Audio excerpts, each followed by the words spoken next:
welcome to today's episode. In light of the ongoing crises within some of the UK's most essential public services, it is time to confront an uncomfortable but necessary question. Is our current public policy framework fit for purpose?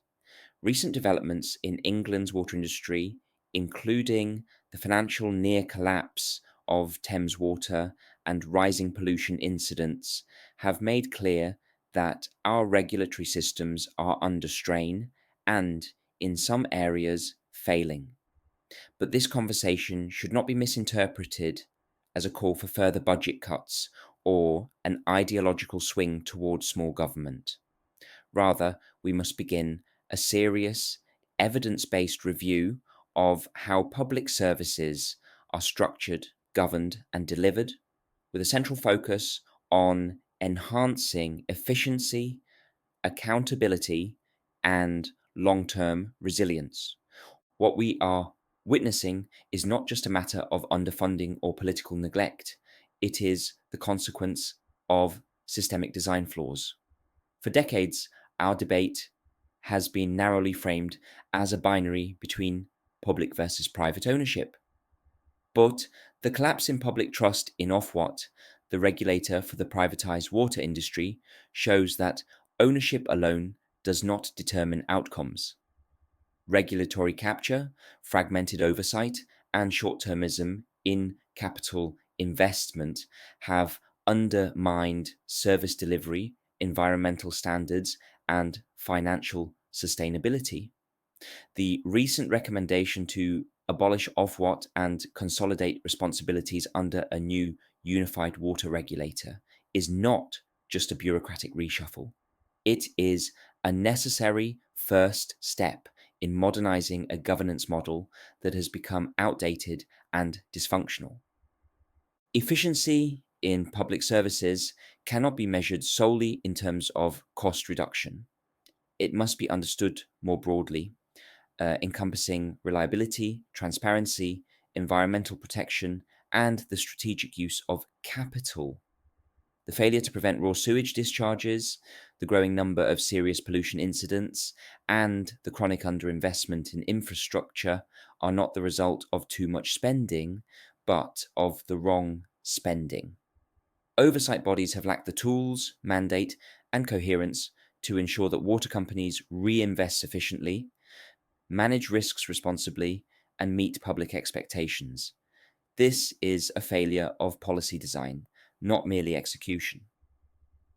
Moreover, the financial structure of many water companies, with high levels of debt and generous dividend payouts, reveals a disconnect between the incentives of private operators and the long term public interest.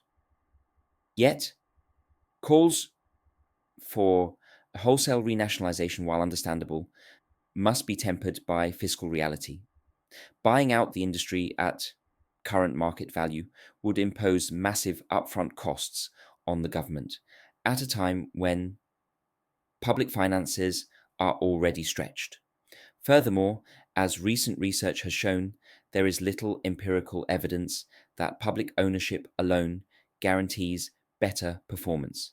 Scotland and Wales offer different models, nationalised and not for profit, respectively, while England operates with a commercial ownership mix.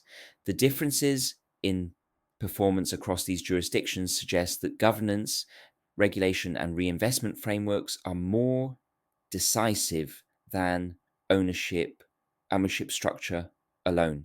This is where the conversation must evolve. If our goal is to build sustainable, high performing public services, we must prioritize smart governance over ideological fixes. We need stronger regulatory bodies that can act proactively, not reactively. We need long term national strategies, such as the proposed 25-year water plan, that align investment with environmental and service outcomes. We need public private models where risk is properly shared and where performance metrics are not only economic, but also social and environmental. And we must revisit how we design incentives, whether in private contracts, regulatory frameworks, or public procurement, so that efficiency and public value are aligned rather than opposed. Policy reform must also include institutional learning. The UK has a rich history of both nationalised and privatised public services. That history offers us lessons, not only of past failures, but of what has worked when governance has been clear, investment sustained, and outcomes prioritised over ideology. Public ownership, in some contexts, may still be appropriate, but even then, we must resist nostalgia. If we return to public ownership without reforming managerial culture, labour relations, and performance accountability, we risk repeating the same inefficiencies that led to privatisation in the first place. Ultimately, this is not a call for austerity, it is a call for clarity.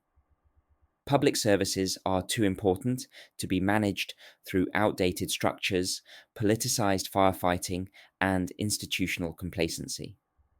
We must be brave enough to recognize that some of our systems are no longer delivering for citizens, um, not because we are spending too much, but because we are not spending wisely. Efficiency, in this sense, is not about doing less with less. It's about achieving more with what we have. Now is the time to take stock.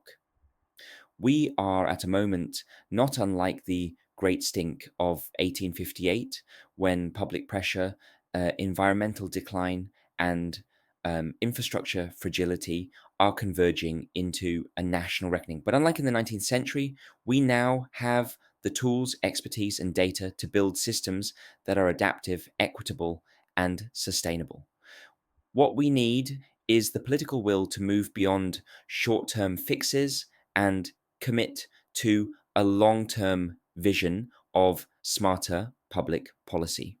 That means building capacity, not just pipelines and treatment plants, but institutional capacity to plan, monitor, and reform.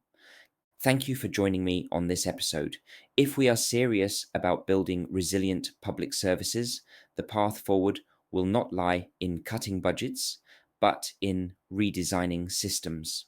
Let's shift the focus from ownership to outcomes, from politics to policy, and from reaction to reform.